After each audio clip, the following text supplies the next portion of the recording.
Dilnavoz Yusipova attestatsiya uchun mo'ljallangan va milliy sertifikatchilar uchun ham muhim sanalgan g'azallardan Alisher Navoiy g'azalidan tahlilni davom ettiramiz. Birinchi g'azalimizda Radif ishtirok etmagan. Shamshod, Faryod, Sayyod, Ustod. Qofiya. Qofiyadagi D tovushi tirgak tovush bo'lib kelgan. O'zakning so'nggi tovushi ravi bilan tugagan. Xo'p, tirgak tovush ravi bilan tugaganligi uchun muqayyat qofiya qo'llangan. Shamshod va Faryod so'zlari ilmiy jihatdan to'q qofiya deb olinishi kerak, lekin biroz ochlik seziladi. Dastlabki sham va far bo'g'inlari tabiatan uyg'un emas. Shamshod, Faryod. Mana bu ikkalasi bir-biri bilan to'la mos kelgan. Ushbu g'azalimizda demak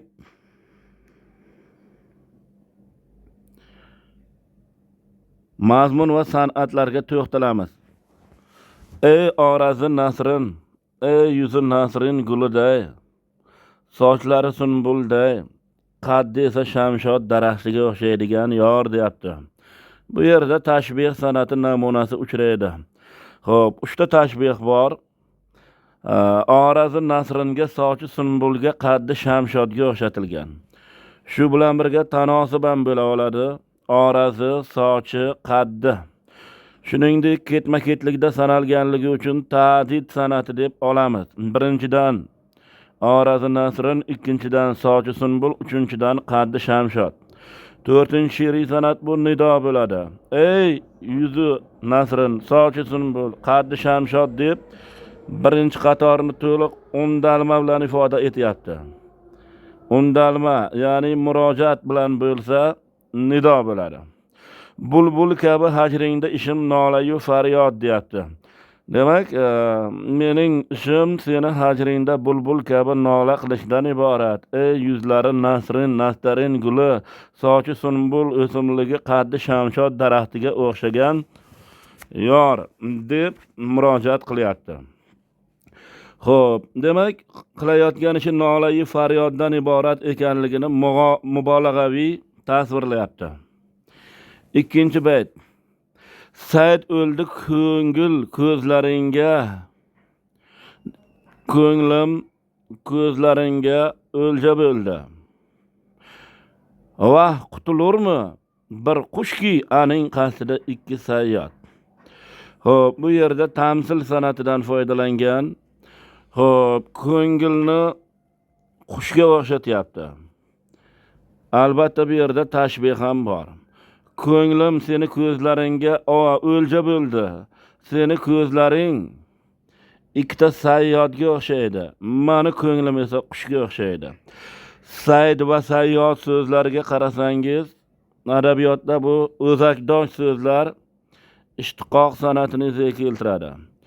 Sayd, sayyod, qush bu yerda tanosib san'atini yuzaga keltiryapti. Yaqin tushunchalar. Sayd va sayyod. Yorning ikkita ko'zi ikkita ochiga o'xshatilgan. Yorning ko'ngli qushga qiyoslangan. Ko'nglim ko'zlaringga o'lja bo'ldi. Bu yerda tashxis deb olinishi mumkin. Chunki o'lja qilayotgan ko'z, o'lja bo'layotgan ko'ngil.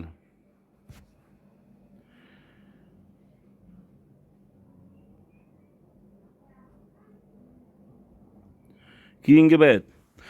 Ul maktab aro o'qiding noz rumuzun. Yorga aytyapti. O'qiding nozlanish sirlarini.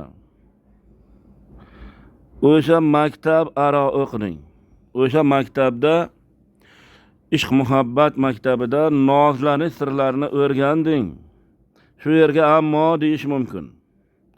Ammo go'yoki vafo ilmini unutdi ustod. Lekin ta'lim bergan mualliming vafo qilish ilmini o'rgatmaganga o'xshayapti.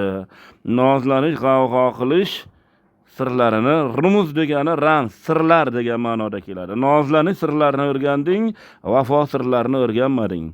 Mana bu go'yo so'zi tashbih san'atini yuzaga keltiradi. Mana bu ustod bilan maktab va o'qimoq so'zlari tanosub san'atini yuzaga keltiradi. 4-bayt. Ashkimni ko'rib tez bo'lur ko'ngli jafoga. Xo'p, tez bo'lur, shiddatli bo'lur, yanada tezlashur kesim. Yorning ko'ngli ega, jafo qilishga tezlashadi. Nimani ko'rsa, ko'z yoshlarimni ko'rsa, uning ko'ngli menga yanada jafo qilishga moyil bo'ladi. Ori, rost, to'ppa-to'g'ri. Itimas chunki suv bo'lmasa po'lat. Po'lat suv bo'lmasa o'tkirlashmaydi, tezlashmaydi. Mani ko'z yoshlarimni ko'rsa, ko'ngling tez bo'ladi. Po'lat suv bo'lmasa o'tkir bo'lmaydi. Endi temirchilik bilan bog'liq o'sha temirchilar po'latni suv yordamida turli shaklga keltirib, uni qilich yasaydi, o'tkir bo'ladi. Xo'p, ko'z yoshimni ko'rsa, ko'ngling jafoga moyil bo'ladi, suv bo'lsa po'lat o'tkirlashadi. Bu yerda ma'shuqaning ko'ngli po'latga o'xshaydi. Oshiqning ashki suvga o'xshaydi. Ko'ngling ko'z yoshimni ko'rsa o'tkir bo'ladi, po'lat suv bo'lsa o'tkir bo'ladi. Albatta bu yerda tamsil she'riy san'ati birinchi o'rinda qo'llangan. Suv bo'lmasa po'lat o'tkir bo'lmaydi. Xo'p, tanosub ham bor. Suv bor, ko'z yoshlar bor, ko'ngil bor, jafo bor. Tanosubni yuzaga keltiradi. Keyingisi, mingdan bir emas o'z yuragi zaxmlaridan har nechaki tog' barini zaxm ayladi Farhod. Farhod bu yerda talmih san'ati. Farhod har qancha tog'ning bag'rini o'ydi, jarohat qildi, qancha tog'ni kesdi. Lekin Farhodning tog'ni bag'rini kesgan, o'yganlari o'zining ko'nglidagi zaxmlarini, jarohatlarini mingdan biriga ham teng kela olmaydi. Yuragidagi jarohatlari 1000 barobar ko'p. Bu yerda mubolag'a san'ati qo'llangan. Farhod tog'lar bag'rini qancha tog'larni bag'rini o'ydi. Lekin o'zining yuragidagi jarohatlarini 1000dan biricha ham emas edi. Endi bu yerda bag'ir bor, jarohat bor, Farhod bor, tog' bor, shu uchun ham tanosub san'ati bor deb olish kerak. Bir-biriga yaqin tushunchalar. Keyingisi, o'ligini kishi dafn eta olmas. Vali har kun kishi o'likni har kuni dafn qila olmaydi. Lekin sening jallod ko'zlaring meni bir kunda 100 marta qatl etadi. Bu yerda tashxis san'ati qo'llangan. Ko'z jallodga o'xshatilgan. Tashbih deb olish mumkin. 100 ta tig' uradi menga deyapti. Demak, buni mubolag'a deb olish mumkin. O'lgan odamni kishi takror va takror dafn etmaydi, lekin jallod ko'zlaring meni bir kunda 100 marta o'ldiradi. Vali degan bog'lovchi borligi uchun tazod deb olish mumkin. Tazod, zidlantirish. Albatta o'lim bilan jallod, o'lik va jallod tanosib bir-biriga yaqin tushunchalarni ifoda etadi. Begona bayt. Gul yaprog'i tirnoqlar erur.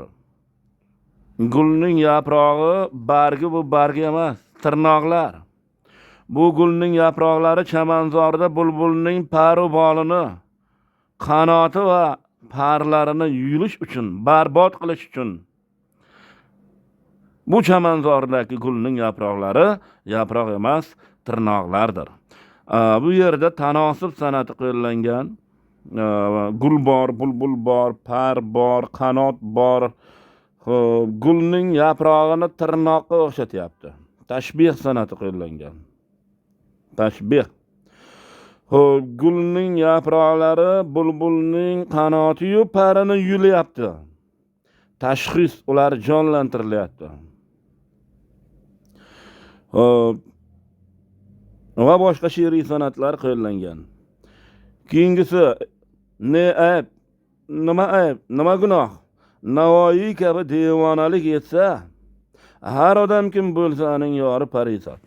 Har qanday odamning yori parizod bo'lsa, ya'ni parilar avlodidan bo'lsa, Navoiy kabi devonalik qilsa ayb emas, ne ayb. Kimningki yori parizod bo'lsa, chiroyli, go'zal, xushbichim bo'lsa, parilar avlodidan bo'lsa, u Navoiyga o'xshab devonalik qilsa, hech qanday ayb yo'q, gunoh yo'q. Navoiy kibi bu yerda tashbihni yuzaga keltiryapti. Pari bilan devona so'zining yaqinligi o'zaro tanosubni yuzaga keltiradi. Chunki men oldin ham aytganman, g'azallarda pari so'zi bor joyda devona so'zi bo'ladi. Xo'p, har odamning yori parizod bo'lsa, Navoiy kabi devonalik qilsa, ajablanarli emas, ayb emas, gunoh emas. Va boshqa she'riy san'atlar qo'llangan Dilnavoz Yusupovadan 6-g'azalimiz.